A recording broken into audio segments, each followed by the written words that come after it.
It feels like you're trying to get me to lose. This will be the most controversial blackjack video ever made. Most people are convinced that another player at the table who doesn't play by the book can cause them to lose. 21, no! After getting a lot of hate on my video splitting 20s, I decided that I had to answer the question. Can other blackjack players actually cost you money? Today, I'm playing with my friend Seth at Canterbury Park, and I'm going to do everything possible to make him lose. I swear to God, if you split these. This is your fault. The catch? He has no idea. It's like you're rooting against me. No. Will I prove that bad blackjack players don't impact you? Lose either way. What can you do? Or will I potentially lose more than just money? What the f are you doing? You just took his bus card. All right, you know what? I'm heading out. The session started off perfect. We both booked a win. Oh my God, that's fun. Look at that. But then it was time for me to shake things up. I'm dealt a 20, which you're allowed to split in blackjack, but shouldn't. Seth has an 18 and he's planning on splitting those 9s. For phase 1, I'm gonna split to try to take the 10s that would give him a 19. The first card though is a 7, but the second, bingo, another 10, time to split again. No, that was good. Seth gets a 16 and a 12. The dealer gets 18. We lose everything, and it's all my fault. Right? Not so fast. If I didn't split, Seth would have gotten a 16 and a 19, but the dealer would have got 21. I'm gonna keep track of the times that I helped, hurt, and didn't impact Seth. This had no impact on him because we would have lost either way. You know what? It just comes down to skill. You guys are winner in my eyes. The very next hand, I'm dealt a 12 versus a king. Now, basic blackjack strategy says to hit this, I decide to stay, which is a terrible idea. Seth knows this. You're not hitting. No, I'm not gonna hit. He plays by the book and ends up with a 19 and beats the dealer's 18. If I had played by the book, I'd have an 18, Seth would have a 19, and the dealer would have got 20, and we'd both lose. So instead of making him lose, I actually helped Seth win. I want the record to show you lose if I don't do that. Yes. Throughout the session, I quickly start to realize that I can't force Seth to lose. I hit on 14s and 15s that definitely should have been stands, and stay on a 16 that could have resulted in a 21 for me. When a 5 is next? Yeah, when a 5 is next, I will take it. Only to help Seth or ultimately make no difference. At one point, I even hit a 17, which didn't even matter because the dealer had a 20 and Seth stayed on a 19. What am I doing? At this point, we're one shoe in and I'm already down over half my money, but I haven't caused Seth to lose a single time. I'm beginning to wonder if I'll ever even be able to force a loss. Going into the next shoe with a new dealer, I'm gonna need to ramp things up in order to cause any chaos. Right off the bat, I'm dealt a 12 and Seth gets a 17. The dealer has a juicy 6. Standing should be a no-brainer, but no brain is how I'm playing today. So I hit the 12 with everything I got and pull a queen, busting, but the dealer flips over an ace. Since they must hit on soft 17s, they have to pull another card. If I had played by the book, he would have got the 10 and stayed on a 17, pushing with Seth. But instead,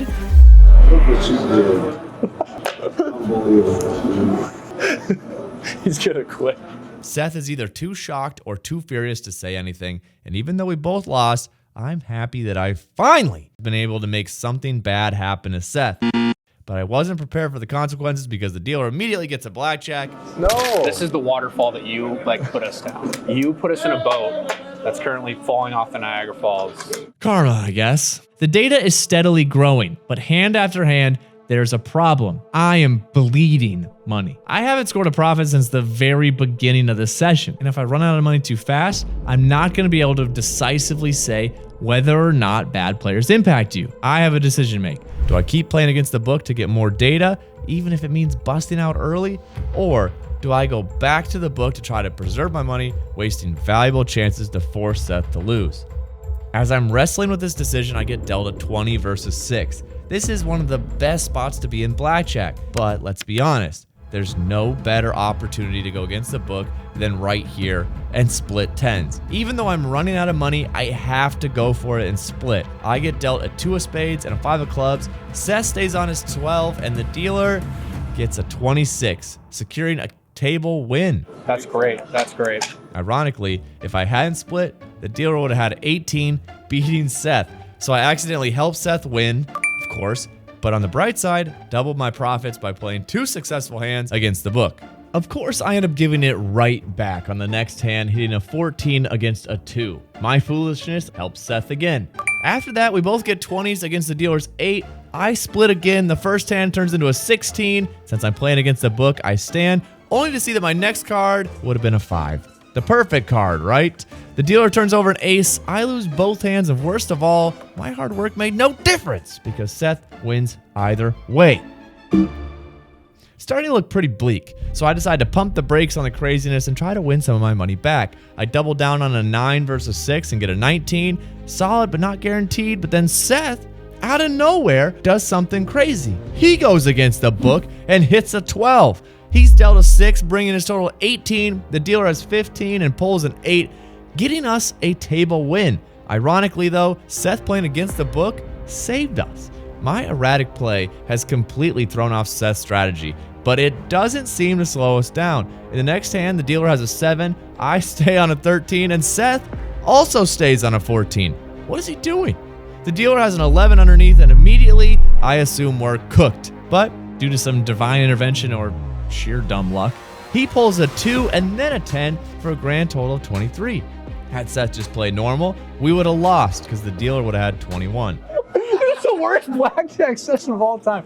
You need to stop doing what you're doing. You're putting me in like a torture chamber. I don't even have thoughts. For better or worse, the session calms down a bit, but Seth still seems invincible to me impacting him in a negative way.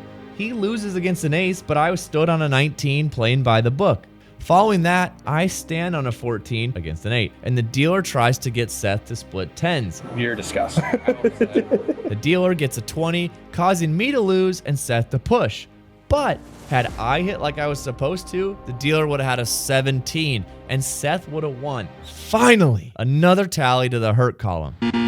The next hand, the dealer wins with a 20, but I get a chance for redemption right after with a pair of 9s against a 6. The first card in the split is an ace, and I immediately know what I have to do. Oh, okay. No. This I fuck with. This I fuck with. How about this heavy shit? Come on, big 2 10s. Big one more. Anything bigger than a 5. 8 ball, come on, that's a hand. The data is slowly coming in, and I'm somehow still alive. I decide to press my luck. I double down on a 9 against an 8. I get a 19, and the dealer has a 17. If I can somehow get out of this session without losing money, that would be incredible. The next few hands go back and forth. Whether I play against the book or not, I can't seem to make up any ground in terms of making Seth lose. Even when I split 10s, that gets us a table win. I can only hope that something big will come my way soon. Otherwise, Seth is going to walk out of here with profit, and I'm going to be broke. But then a golden opportunity appears. The dealer has a 7, and Seth gets an 11, which he's obviously going to double. I, however, have a 14. So if I hit like I'm supposed to, my card will significantly impact the results of this hand. I decide to stay, and he takes the card face down. The dealer flips over the exact hand that Seth had, an 11, and pulls a 10 for 21. Better pray that's a 10. I've lost already, but there's still a chance for Seth to win. He needs a 10 just like the dealer in order to push. Damn. The best part is, had I taken a card, I would have busted, but so would the dealer, and Seth would have won with a 21. Now at this point, I'm nearly dead, but I'm down to my last $25 and I'm not ready to admit defeat. If I bet everything, it will only take me 3 hands to win it all back. All I have to do is go all in 3 times and win every single time. There's no margin for error. I either win it all back or I lose everything. Let's do this. We're gonna martingale here. All right, we're halfway there. 7.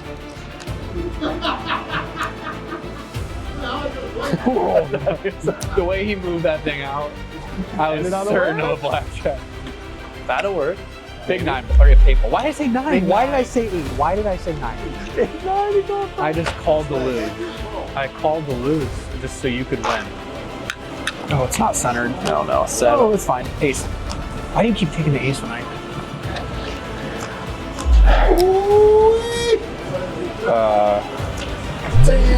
10. That works too. All right. That works. If I win this next hand, I'm even. Oh no. Oh, 6, reach into the wallet. Against a 6. No, don't even start thinking about it. Come on. Big bust. No, no 7. 10. No 6. 21. No!